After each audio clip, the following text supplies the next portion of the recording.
মশা তাড়ানোর মতো চুমু দিলে আমি নিব না, আরো ভালো করে ধরে ডাইরেক্ট ঠোঁটে চুমু দিবেন। না না, আমি পারবো না, যদি আপনি না পারেন তাহলে আমি দিচ্ছি বলে ঠোঁট মুখের কাছে নিতেই সোহেল দিচ্ছি দিচ্ছি বলে কোন রকম ঠোঁটে চুমু দিয়ে দেয়। শুনেছি ঠোঁটে কিস করলে ভিটামিন এ পাওয়া যায়, কথাটা কি সত্যি? ঘোমটা তুলে সদ্য বিবাহিতা বধূর মুখে এমন কথা শুনে থমকে যায় সোহেল। চমকায়িত দৃষ্টিতে হালকা কেশে গলা ঝেড়ে পরিবেশ পাল্টাতে চায় সে। নজর এদিক সেদিক ঘুরিয়ে অমনোযোগী শ্রোতার ভান করে সে। কিন্তু তার বউ আবারও বলল, আপনি কখনো কাউকে ঠোঁটে কিস করেছেন সোহেল? বোবা হয়ে গেছেন নাকি? কথা বলুন। সোহেল শান্ত ছেলে, তাই সে অতিরিক্ত কথা বলতে পারে না। সে তড়িঘড়ি করে সেখান থেকে নেমে ওয়াশরুমের দিকে চলে যায়। সে চলে যেতেই রোদেলার মুখে দুষ্টু হাসি লেগে আছে। সে তার ফোনটি বের করে কল দিতে থাকে। দু একবার রিং হতেই সে চাপা স্বরে বলল, হ্যালো ফুলটুসি, আমি বাসুর ঘর থেকে বলছি। এরপর কি করবো রে? অপর পাশ থেকে উত্তর আসলো, তুই সত্যি সত্যি এই সময় কল করেছিস? তোর বর কই? মান সম্মান কিছু রাখলি না রোদেলা, ফোন ডাক। আরে শোন তো। লাইন কেটে যায়। তারপর সে আর একটা কল দিল, হ্যালো আমি রোদেলা, আমি বাসুর ঘর থেকে বলছি, তুই কি করছিস? প্রতি উত্তরে অপরপক্ষ যে ভালো করে কথা বলেনি তার নববধূর পাঞ্চে মুখ দেখেই বোঝা গেছে। সে ফোন কানে নিয়েই বিড়বিড় করতে থাকে, বন্ধু নামক দুশ্মন কোথাকার, একবার কলেজে যাই, তোদের চামড়া কেটে ঝালমুড়ি খাবো। এমন সময় সোহেল এসে বলল,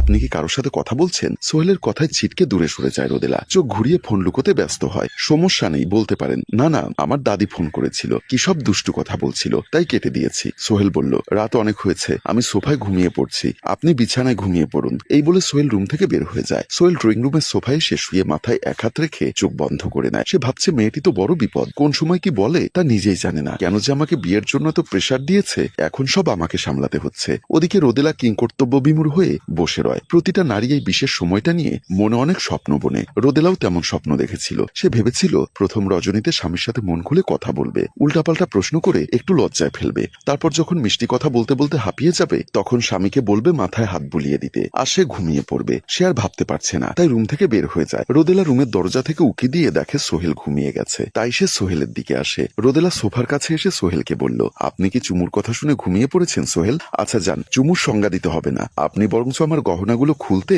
সাহায্য করুন। দাদি বলে দিয়েছে এই কাজ নাকি আপনার। দাদি আরো বলেছে বাসুরাতে বউয়ের সাহায্য করলে নাকি মহব্বত তৈরি হয়। সোহেল চোখ খুলে অবাক নয়নে দৃষ্টি জ্ঞাপন করে। তার ভাবতেই অবাক লাগছে, নতুন বউ এত পাকা পাকা কথা বলছে, একটু কি লজ্জা করছে না? সোহেল রোদেলার দিকে ফিরে তাকাতে দেখতে পায় রোদেলা তার দিকে তাকিয়ে মিটিমিটি হাসছে। সোহেল বুঝে গেছে সে কোনোভাবেই আজ নববধূর থেকে পালাতে পারবে না। অজ্ঞতা শোয়া থেকে উঠে বসে। রোদেলাও সময় নষ্ট না করে সোহেলের পাশে বসে। কি হলো, খুলে দিন। সোহেল তখনই রোদেলার অর্ধ আবৃত পিঠে হাত রাখে।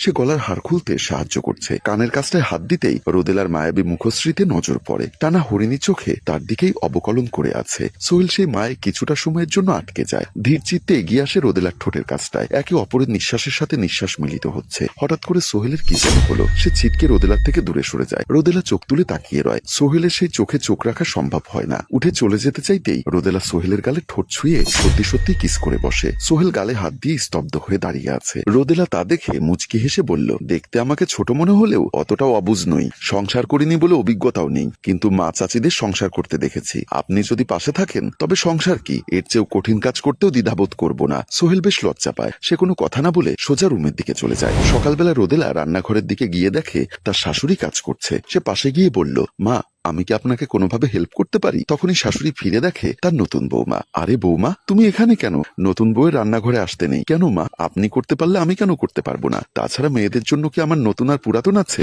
তার মানে আপনি আমাকে মেয়ে হিসাবে মানেন না? আরে পাগলি মেয়ে, তা কেন হবে? আমার ভারী কোনো কাজ নেই এখানে, তাই বলছিলাম তুমি যাও না, আমি পারবো। হ্যাঁ মা, এবারের মতো গেলাম, তবে পরের বার থেকে যে কোনো কাজে কিন্তু আমাকে বলতে হবে। আমি আপনার পাশে থেকে আপনার সাথে গল্প করে কাজ করব, আমাদেরকে দেখে যাতে অন্যান্য মানুষেরা হিংসা করে। শাশুড়ি মা হেসে রোদেলাকে জড়িয়ে ধরে বলল, পাগলি মেয়ে। রোদেলা রুমে গিয়ে দেখে সোহেল এখনো ঘুম থেকে ওঠেনি। রোদেলা সোহেলের পাশাপাশি গিয়ে তার চুলগুলো সামনে এনে সোহেলের নাক বরাবর দেয় এবং চুলগুলো নাকের ডগায় নাড়তে থাকে। সোহেল প্রথমে কিছু বুঝতে না পারলেও পরে চোখ খুলে দেখে রোদেলা তার পাশে। তাড়াতাড়ি উঠে বসে। রোদেলা বলল, এই যে মিস্টার, কটা বাজে তার খেয়াল আছে? এতক্ষণ ধরে ঘুমোলে তো শরীর খারাপ করবে, নাস্তার টাইম কিন্তু পার হয়ে যাচ্ছে। সোহেল আমাম করে তারপরে বলল, না এমনি। সোহেল আর কিছু না বলে সোজা সেখান থেকে উঠে ওয়াশরুমে চলে যায়। সোহেল তার মায়ের রুমে গিয়ে মায়ের পাশে বসে বলল, মা তুমি আমার জীবনটা কেন নষ্ট করলে? এটা কি বউ এনে দিলে যে সবসময় পাকনা পাকনা কথা বলে, লজ্জা শরম বলতে কিছুই নেই, যা মন চায় তাই করে। তুমি কি আমার জন্য অন্য কোনো মেয়ে পাওনি? মা তখন বলল,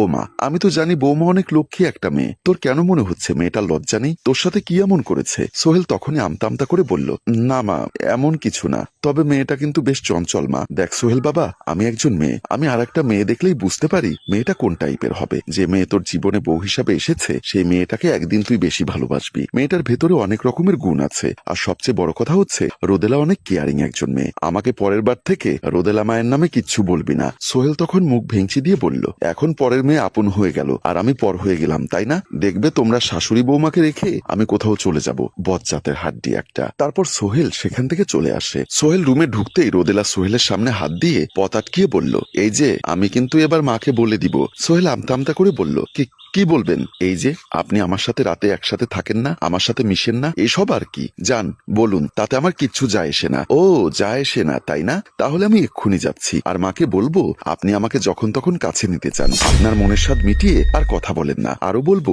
এরকম হলে আমাকে বউ হিসাবে না এনে ওনাকে কোনো মেয়ের বাজারে রেখে এলে পারতেন। আমি যাচ্ছি বলে যেতে চাইতেই সোহেল রোদেলার হাতটি ধরে বলল, কি করছেনটা কি? পাগল হয়ে গেছেন? এসব বললে মা আমাকে বেশি খারাপ ভাববে। তাতে আমার কি, আমি তো বলবোই, তবে একটা শর্তে না বলার সুযোগ আছে। সেটা কি বলুন? আপনি এক্ষুনি আমার কপালে একটা চুমু দিয়ে আমাকে জড়িয়ে ধরবেন। এ মা না, এসব আমার দ্বারা হবে না। তাহলে যাচ্ছি। সোহেল বলল, পারবো। এই তো গুড বয়। সোহেল চোখ বন্ধ করে রোদেলার কপালে একটা চুমু দেয় এবং জড়িয়ে ধরে। রোদেলাও সোহেলকে জড়িয়ে ধরে। আর এখানে স্বামী স্ত্রীর খুনসুটি দেখিয়ে আমাদের গল্প এখানেই শেষ হয়। আসলে মানুষের মন জয় করাটাও এক ধরনের শিল্প, যা যে কেউই পারে না। শ্বশুরবাড়ির লোকজনকে নিজের পরিবার ভাবুন, সবাইকে আপন করে নিতে শিখুন, তাহলে ভালোবাসা চির অটুট থাকবে। গল্পটির ভাবনায় ও পরিচালনায় হাশেম রাজু, চিত্রগ্রহণ শিহাব ও শাকিল, প্রযোজনায় মঞ্জুর মোর্শেদ মিউজিক প্লাস। গল্পটি ভালো লাগলে লাইক, কমেন্টস এবং শেয়ার করে অন্যকে দেখার সুযোগ করে দিন। ধন্যবাদ।